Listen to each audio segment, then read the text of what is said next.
पिछले भाग से अब आगे डायन, एक अधूरी प्रेम कहानी, भाग 3। शौर्य थोड़ा मुस्कुराते हुए कहता है, हाँ भाई हाँ, मैं मान गया आपकी बात और देख भी लिया कि आप बहुत ही कम बोलती हैं। वैसे मैंने आपके मुंह से मनसिद्धि आश्रम के बारे में सुना था।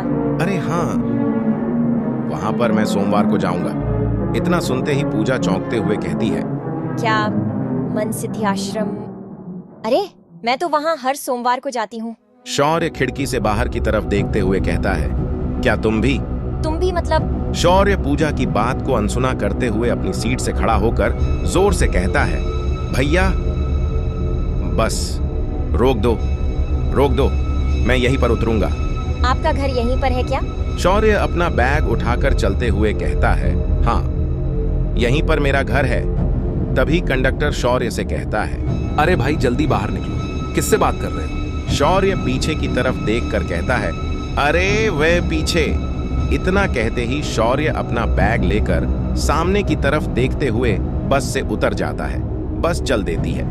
कंडक्टर शौर्य के बारे में ड्राइवर से कहता है, पता नहीं इस दुनिया में कैसे कैसे लोग हैं, खुद से ही ऐसी बातें करते रहते हैं जैसे कि किसी और से बातें कर रहे हो। अरे क्या हुआ, तुम किसकी बात कर रहे हो? अरे कुछ नहीं, अभी जो लड़का उतरा है वह रात से ही ऐसे बातें कर रहा था जैसे कोई उसके बगल में बैठकर उससे बातें कर रहा हो। अभी भी देखो, पूरी बस खाली है, सिर्फ हम 2 लोग ही हैं, लेकिन फिर भी वह अपने आप से ही बात कर रहा था और बीच बीच में हंस भी रहा था। बड़ा ही अजीब लड़का था। खैर छोड़ो, बस लेकर चलो, डिपो में खड़ी कर दो, क्योंकि अब कोई भी सवारी नहीं है। शौर्य अपने घर चला जाता है। शौर्य का घर पहाड़ी परिवेश में था, चारों तरफ हरा भरा जंगल। शौर्य जिस जगह पर रहता था वहां की आबादी बहुत ही कम थी। आसपास लगभग 40 से 50 लोग ही रहते थे।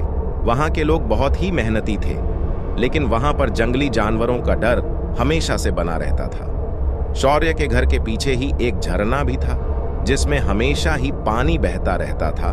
कुल मिलाकर वहां का बहुत ही सुंदर सा नजारा था और वहां के लोग भी खुशमिजाज और मिलनसार थे। शाम का समय था। शौर्य की मां टेलीविजन देखते देखते सब्जी काट रही थी। शौर्य भी वहीं पर बैठकर टेलीविजन देख रहा था। शौर्य अपनी मां से कहता है, वैसे मां, आप कभी मनसिद्धि आश्रम गई हैं क्या? शौर्य की मां टेलीविजन की आवाज धीमी करती हुई कहती है, क्या कहा? फिर से बोलो। क्या आप कभी भी मनसिद्धि आश्रम गई हैं? ये बात तुम्हारे मन में कैसे आई? शौर्य बहाना बनाते हुए कहता है, जब मैं बस से वापस आ रहा था तब कुछ लोग इसी बारे में बात कर रहे थे कि वे लोग वहां पर घूमने के लिए जाएंगे। अच्छा, लेकिन तू वहां मत जाना, वह अच्छी जगह नहीं है। शौर्य थोड़ा झुंझलाते हुए कहता है, ऐसा क्यों?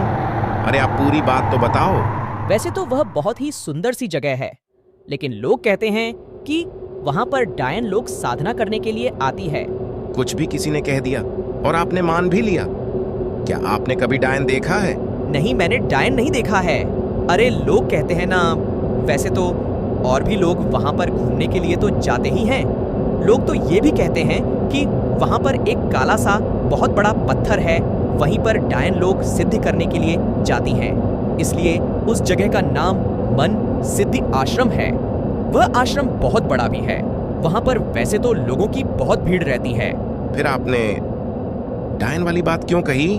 अरे पागल, मैंने कहा था ना कि ऐसा लोग कहते हैं। लोग तो यह भी कहते हैं कि डायन की वैसे तो कोई पहचान नहीं होती, वे लोग इंसानों जैसा ही बर्ताव करती हैं। क्या माँ, तुम भी? अच्छा जल्दी से खाना बनाओ, मुझे बहुत भूख लगी है। शौर्य के इतना कहते ही शौर्य की माँ खाना बनाने में व्यस्त हो जाती है। शौर्य की हालत तो अब बिन पानी मछली जैसी ही हो चुकी थी। वह मन सिद्धि आश्रम में सोमवार को किसी भी हाल में जाना चाहता था। उसे अब कोई भी फर्क नहीं पड़ रहा था कि कौन डायन है और कौन इंसान। उसे तो बस चांदनी का ही अक्स हर तरफ दिखलाई पड़ रहा था। खैर जो भी हो, हम किससे मिलते हैं, किससे बातें करते हैं, किसके बारे में सोचते हैं, और इससे भी बड़ी अहम बात यह है कि कभी कभी सोचने पर यह महसूस हर किसी को होता है कि किससे बात करने पर खुद को ज्यादा सुकून मिलता है। रिश्ता चाहे जो भी हो, इससे कोई भी फर्क नहीं पड़ता, चाहे वह इंसान परिवार का हो, पड़ोसी हो, रिश्तेदार हो। या फिर कोई अनजान ही हो। बस ऐसे लोगों से ना चाहते हुए भी खिंचाव या यूं कहें कि जुड़ाव बस हो ही जाता है। शायद शौर्य के साथ भी यही सब हो रहा था। अब देखना दिलचस्प होगा कि मन सिद्धि आश्रम में शौर्य के साथ क्या कुछ अच्छा या फिर बुरा होने वाला है। इस उलटफेर के समय में शौर्य अपने आप को कितना संतुलित रख पाता है, यह तो वक्त ही बताएगा। लोग कहते हैं ना कि परिवर्तन ही संसार का नियम है। शायद शौर्य के साथ अब यही सब हो रहा हो। इसी प्रकार से समय बीतता रहा। आखिरकार सोमवार का दिन आ ही गया।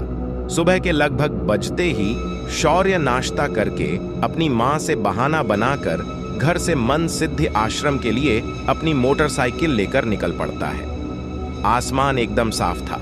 सूरज की किरणें चारों ओर धीरे धीरे अपना आधिपत्य जमा रही थीं। सूरज की किरणें शौर्य के चेहरे पर पड़ती हुई उसको आनंदित कर रही थीं।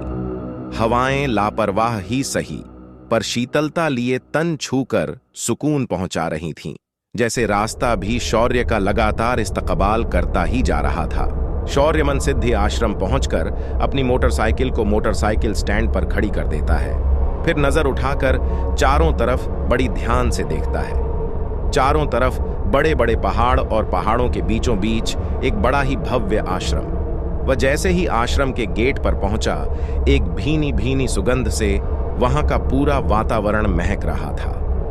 धीरे धीरे वह आगे की तरफ बढ़ता जा रहा था और चारों तरफ देखता जा रहा था। वहां का नजारा उसे भव्य सा लग रहा था। धीरे धीरे लोगों की तादाद भी बढ़ रही थी। क्या था मन सिद्धि आश्रम का रहस्य, जानने के लिए सुनिए अगला भाग। कृपया इस चैनल को सब्सक्राइब कर लीजिए। मैं हूं आपका दोस्त नरेंद्र नवप्रभात। इस रचना पर अपना बहुमूल्य समय देने के लिए आप सभी का बहुत बहुत आभार, बहुत बहुत धन्यवाद। कृपया इस चैनल को सब्सक्राइब कर लीजिए। क्या था मन सिद्धि आश्रम का रहस्य, जानने के लिए सुनिए अगला भाग। कृपया इस चैनल को सब्सक्राइब कर लीजिए। मैं हूं आपका दोस्त नरेंद्र नवप्रभात। इस रचना पर अपना बहुमूल्य समय देने के लिए आप सभी का बहुत बहुत आभार, बहुत बहुत धन्यवाद। कृपया इस चैनल को सब्सक्राइब कर लीजिए।